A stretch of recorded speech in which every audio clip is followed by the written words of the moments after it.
സമാധാനത്തിൻ്റെ രാജാവാണ് നമ്മുടെ യേശു. കുരിശിൽ തറച്ചിട്ടും യേശു അവർക്ക് സമാധാനമാണ് നൽകിയത്.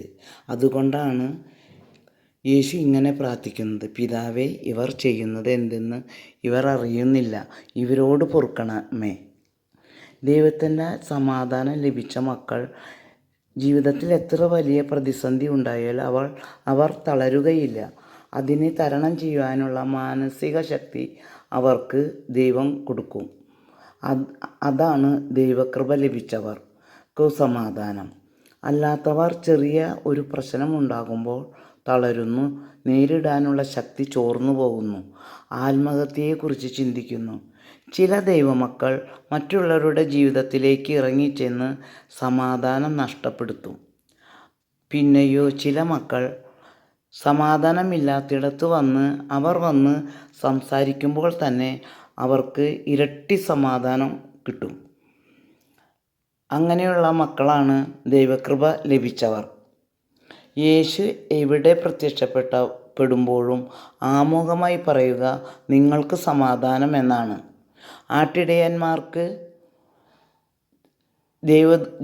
യേശു ജനിക്കുന്നതിന് മുൻപ് ദേവദൂതൻ പ്രത്യക്ഷപ്പെട്ട് ദൈവകൃപ ലഭിച്ചവർക്ക് സമാധാനം എന്നാണ് ആട്ടിടയന്മാരെ സംബോധന ചെയ്തത്.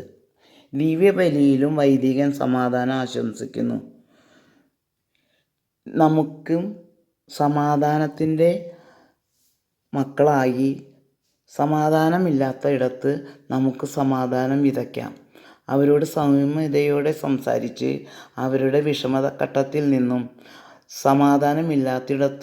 സമാധാനമില്ലാത്ത അവസ്ഥയിൽ നമ്മളുടെ 2 വാക്ക് മതി അവർക്ക് സമാധാനം ലഭിക്കാൻ. അങ്ങനെയുള്ള പറയുമ്പോൾ അതിൻ്റെ ഗുണവും നമ്മുടെ ജീവിതത്തിൽ ഉണ്ടാകും. ഒരാളുടെ ജീവിതത്തിൽ നമ്മൾ സമാധാനം കൊടുക്കുമ്പോഴാണ് നമുക്ക് സമാധാനം കിട്ടുക. ശിഷ്യന്മാരോട് യേശു പറയുന്നു, നിങ്ങൾ ഏത് പട്ടണത്തിൽ ചെല്ലുമ്പോഴും ആദ്യമായി അവർക്ക് സമാധാനം പറയണം. സമാധാനം ആവശ്യമുള്ളവരുടെ അടുത്തേക്ക് അത് ലഭിക്കും.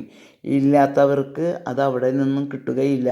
നിങ്ങളുടെ കാലിലെ പൊടി തട്ടിക്കളയാനാണ് യേശു പറയുന്നത്.